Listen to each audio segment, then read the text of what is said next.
দুর্নীতি তদন্তে নথি হস্তান্তর, সন্দীপ জামানার দুর্নীতি তদন্তে সিবিআই, আরজি করে আর্থিক দুর্নীতির তদন্ত, সিবিআই কে নথি হস্তান্তর সিটের। আরজি করে দুর্নীতি তদন্তে সিট গঠন করে রাজ্য, আর গতকালই সিবিআই কে তদন্তের নির্দেশ দেয় হাইকোর্ট। আর আজকে সকাল 10টার মধ্যে নথি হস্তান্তর করতে হবে রাজ্যে তৈরি করা সিটকে। আমাদের এবং এরই পাশাপাশি আপনাদের জানিয়ে রাখি যে আজও সিজিওতে সন্দীপ ঘোষের নবম দিন। আমাদের সঙ্গে রয়েছেন আমাদের প্রতিনিধি রৌনকের কাছ থেকে জেনে নেব। রৌনক, সকাল 10টার মধ্যে নথি হস্তান্তর করতে হবে রাজ্যে তৈরি করা সিটকে, এটিকে কি জানা যাচ্ছে? নথি হস্তান্তর কি হয়ে গিয়েছে? একদমই গতকাল হাইকোর্টের যে নির্দেশ ছিল সিটের তরফ থেকে সমস্ত নথি এই সন্দীপ ঘোষ সংক্রান্ত আর্থিক দুর্নীতি তা তুলে দিতে হবে সিবিআই এর হাতে, এবং ঠিক সেই মতোই কিন্তু কলকাতা পুলিশের তরফ থেকে সিটের তরফ থেকে কিন্তু সিবিআই নিজাম প্যালেসে এই নথি 10টার আগেই তুলে দেওয়া হয়। শুধু তাই নয়, আজ কিন্তু আবারও নবমতম দিনে সন্দীপ ঘোষ সিজিও কমপ্লেক্সে এসেছেন, অর্থাৎ তাকে যে জিজ্ঞাসাবাদের প্রক্রিয়া তাও কিন্তু আর কিছুক্ষণের মধ্যে শুরু হবে।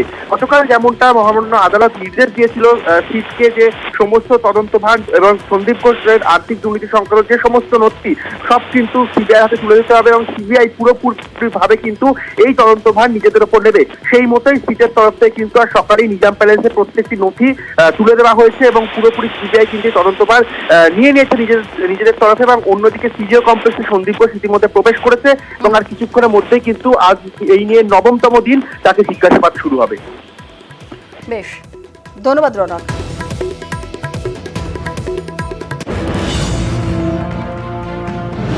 আরজি করে চিকিৎসককে ধর্ষণ খুনের ঘটনায় তদন্ত করছে সিবিআই।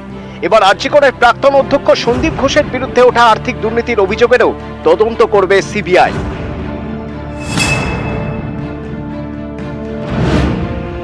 আরজি করের প্রাক্তন ডেপুটি সুপার আখতার আলী তার করা মামলায় সিবিআই এর হাতে আর্থিক দুর্নীতিরও তদন্তভার তুলে দিল কলকাতা হাইকোর্ট।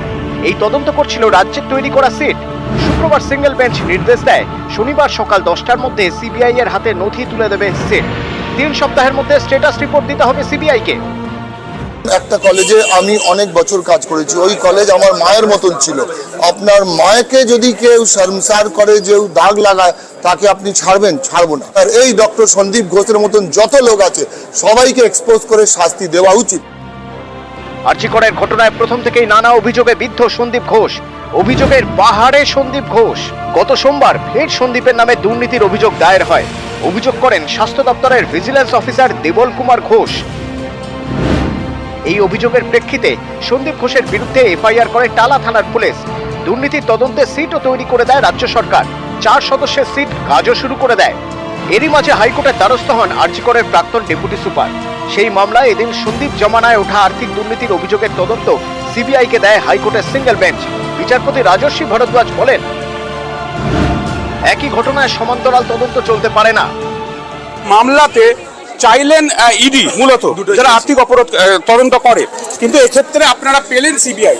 তাতে তো আপনাদের মামলাদের আসল উদ্দেশ্য কি সফল হবে না? আমরা দুটোই চেয়েছিলাম, সিবিআইও চেয়েছিলাম, ইডিও চেয়েছিলাম। যদি সিবিআই তদন্ত করে তাহলেও আমার উদ্দেশ্য সফল হবে। কারণ হচ্ছে সিবিআই ইনভেস্টিগেট যখন করবে, ফিনান্সিয়াল স্ক্যাম আছে, যখন ফিনান্সিয়াল স্ক্যামে যখন কেস রেজিস্টার্ড হবে, কোয়াইট নর্মাল শিডিউলড অফেন্স হিসাবে ইডি এর মধ্যে আসতে বাধ্য।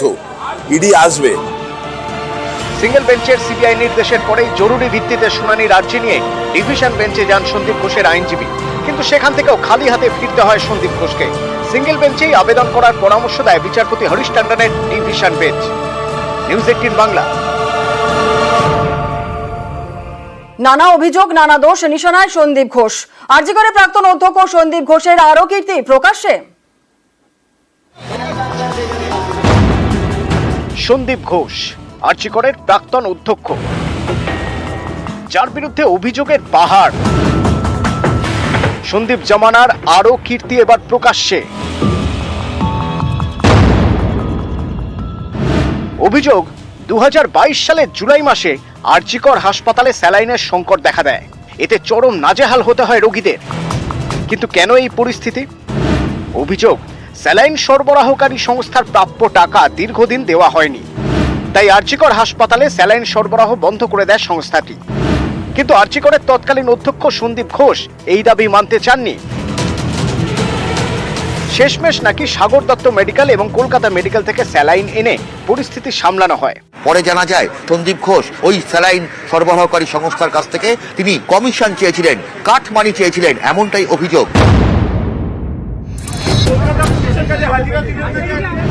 অভিযোগ 2023-এর জানুয়ারিতে আরজিকর হাসপাতালের মর্গ থেকে 4টি দেহ লোপাট হয়ে যায়। অভিযোগ পরিবারকে না জানিয়েই উত্তর পূর্ব ভারতের একটি মেডিকেল কলেজে দেহগুলি ভাড়া দেওয়া হয় ফরেনসিক মেডিসিনের ওয়ার্কশপের জন্য। এজন্য মৃতদেহের রেজিস্টার পর্যন্ত লোপাট করা হয় বলে অভিযোগ। এই অভিযোগ খোদ আরজিকরের তৎকালীন ফরেনসিক মেডিসিন বিভাগের প্রধানের। এ নিয়ে জল গড়ায় জাতীয় মানবাধিকার কমিশন পর্যন্ত। অভিযোগ এরপরেই দ্রুত বদলি করে দেওয়া হয় তৎকালীন ফরেনসিক মেডিসিন বিভাগের প্রধানকে। উনি ডেড বডিগুলো ওয়ার্কশপের জন্য দিয়ে দিতেন, বিক্রি করে দিতেন। আনক্লেম বডি, পিএম বডি, এটা নিয়ে কমপ্লেন হয়েছিল, ন্যাশনাল হিউম্যান রাইট কমিশন থেকে তদন্ত করেছিল, কোর্টে পিআইএলও হয়েছিল। কিন্তু তখন আর কি বলবো, উনি সব জায়গায় তো মানে এত ইনফ্লুয়েন্সিয়াল কি উনি পার পেয়ে যাচ্ছেন এবং ওনার বিরুদ্ধে কখনো কোথাও কোনো অ্যাকশন হয়নি। অভিযোগ সন্দীপ ঘোষের জমানায় আরজিকর হাসপাতালে 30টি সিসি ক্যামেরা লাগানোর জন্য 14 লক্ষ টাকা খরচ দেখানো হয়, কিন্তু বাস্তবে এত সিসি ক্যামেরা লাগানোই হয়নি। অভিযোগ বেশ কয়েকজন জুনিয়র ডাক্তার ইন্টার্নদের কাজে লাগিয়ে নানা কীর্তি করেছেন সন্দীপ ঘোষ। এর বদলে জুনিয়র ডাক্তার ইন্টার্নদের ফুর্তির ব্যবস্থা করে দিতেন সন্দীপ। আরজিকরের গেস্ট হাউসেই নাকি নিয়মিত বসত মদের আসর, কলেজ ফেস্টেও থাকতো দেদার ফুর্তির আয়োজন। ক্যামেরায় সুমন বসুর সঙ্গে অভিজিৎ চন্দ, নিউজ 18 বাংলা। ইছামতিতে নতুন ব্রিজের দাবিতে বিক্ষোভ। গোপালনগরে পথ অবরোধ করে এলাকার বাসীরা তারা দীর্ঘদিন ধরে বেহালে সেতু নিয়ে ক্ষোভ দেখাচ্ছেন। বিপজ্জনক ব্রিজ। ইছামতিতে নতুন ব্রিজের দাবিতে এই বিক্ষোভ এলাকা বাসিন্দাদের। কতদিন ধরে বেহাল দশা হয়ে রয়েছে এই ব্রিজের এবং এলাকার বাসিন্দারাই বা কি বলছেন আপডেট নেব, কিন্তু আর যে ছবি আমরা আপনাদের দেখাচ্ছি ইছামতিতে নতুন ব্রিজের দাবিতে এলাকার বাসিন্দারা তারা সকাল থেকেই বিক্ষোভ দেখাচ্ছেন। দেখছেন সেই ছবি, বিপদজনকভাবে অবস্থা হয়ে রয়েছে এই ব্রিজের।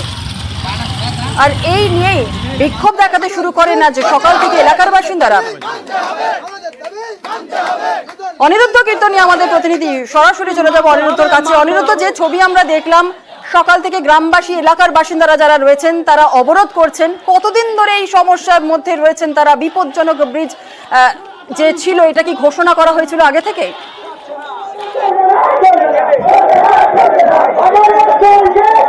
দেখো জমিলা, তোমাকে জানিয়ে রাখি যে উত্তর 24 পরগনার গোপালনগর 2 নম্বর গ্রাম পঞ্চায়েতের শ্রীপল্লী ব্যারাকপুর এপাশে এবং ইছামতি নদীর ওপারে ধর্মপুকুরিয়া অর্থাৎ বনগাঁর ধর্মপুকুরিয়া গ্রাম পঞ্চায়েত রয়েছে এবং এই দুই পাড়ের প্রায় 7-8টি গ্রামের বাসিন্দারা এই ঝুলন্ত ব্রিজ অর্থাৎ বিভূতিভূষণ বন্দ্যোপাধ্যায়ের ঘাটের পাশের যে ঝুলন্ত ব্রিজ, এই ঝুলন্ত ব্রিজ দিয়েই তারা দীর্ঘদিন ধরে যাতায়াত করে।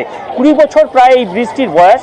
এলাকার বাসিন্দাদের অভিযোগ সাম্প্রতিককালে এই ব্রিজ জরাজীর্ণ অবস্থা এবং মৃত্যু ফাঁদে পরিণত হয়েছে। এই ব্রিজের সংস্কারের জন্য তারা পঞ্চায়েত অফিসে একাধিকবার জানানো সত্ত্বেও সংস্কার হয়নি। আজ গ্রামের বাসিন্দারা এই টালিখোলা সিন্দানি সড়ক অবরোধ করেছে। দীর্ঘক্ষণ এই অবরোধ চলছে। আমি তোমাকে লাইভে এক্সক্লুসিভ আমরা নিউজ 18 পর্দায় দেখাচ্ছি যে আন্দোলনকারীরা দীর্ঘক্ষণ 1 ঘন্টা অতিক্রম করেছে এই রাজ্য সড়ক তারা অবরোধ করছে। তাদের একটাই দাবি, দীর্ঘদিন ধরে এই ব্রিজের বেহাল দশা, কিন্তু তারা সংস্কারের জন্য একাধিকবার আবেদন করা সত্ত্বেও এই ব্রিজ সংস্কার হয়নি। তারা চাইছে এই ব্রিজ নতুন ব্রিজ হোক, সেই দাবি তুলেছে। ইতিমধ্যেই গোপালনগর থানার পুলিশ এসে ঘটনাস্থলে পৌঁছেছে, পিডব্লিউডির আধিকারিকরা ঘটনাস্থলে পৌঁছেছে, তাদের সঙ্গে স্থানীয় বাসিন্দারা কথা বলছেন।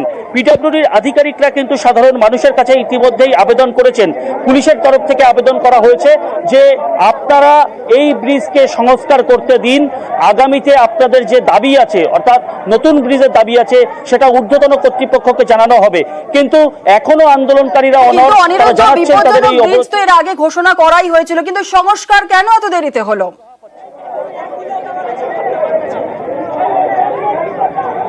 একদমই তোমাকে জানিয়ে রাখি যে এই ব্রিজের যেহেতু 20 বছরের উপরে বয়স হয়ে গিয়েছে এবং এই ব্রিজকে বিপজ্জনক বলে সেখান থেকে কোনো রকম রিক্সা, টোটো, এমনকি ব্রিজের গায়ে হেলান দিতেও নিষেধ করা হয়েছে। এখানে রীতিমতন পিডব্লিউডির তরফ থেকে বোর্ড টানানো হয়েছে। কিন্তু সাধারণ মানুষের দাবি, এই ব্রিজ না থাকলে স্কুল, কলেজ, হাসপাতালে যেতে তাদের প্রায় 8 থেকে 10 কিলোমিটার পথ ঘুরে যেতে হবে।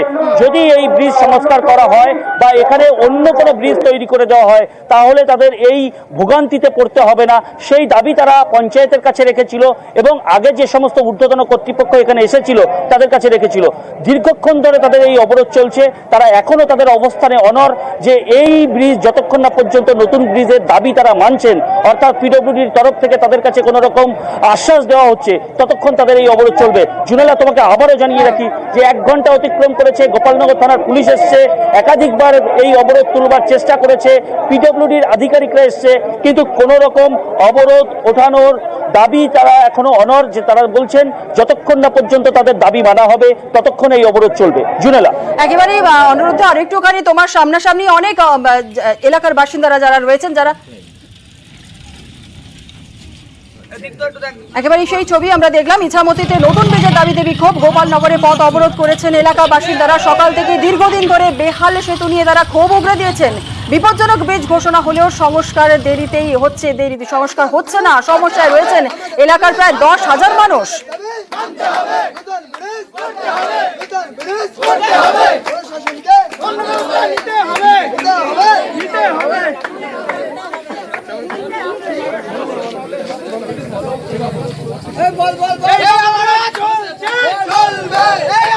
যে আপাতত ইঞ্জিনিয়ার সাহেব যে কথা বলেছেন যে আমাদের অস্থায়ীভাবে ব্রিজটা যে অন্তত খারাপ আছে সেটা ইমিডিয়েটলি সারাই করে দেবেন ওনারা। তারপরে আমাদের যে প্রপোজালটা জেলাতে পাঠিয়েছে সেই জেলার অনুমোদন হয়ে আসলে পরে এই ব্রিজটা আপাতত সারাই হবে। আমি প্রশাসনের কাছে অনুরোধ রেখেছি যে দুটো গোপালনগর থানা, যেহেতু বনগাঁ থানার আন্ডারে, আমরা 2 থানার আন্ডারে 2টো সিভিক পুলিশ দিয়ে যান নিয়ন্ত্রণ, যে ব্রিজের লোড ক্যাপাসিটি সত্যি আমরাও জানতে পারছি খারাপ অবস্থা, কিন্তু তার একটা সীমিত এবং চাষিদের স্বার্থে একটা সীমিত লোড নিয়ে যাতে বাজারঘাট করতে পারে বা চলাফেরা করতে পারে সেই দায়িত্বটা আমরাও প্রশাসনের সঙ্গে, আমরা কিছু যারা নেতৃত্বাধীনে আছি তারা দায়িত্ব নিয়ে আমরাও তাদের সঙ্গে সহযোগিতা করব। আপনারা কি অবরোধ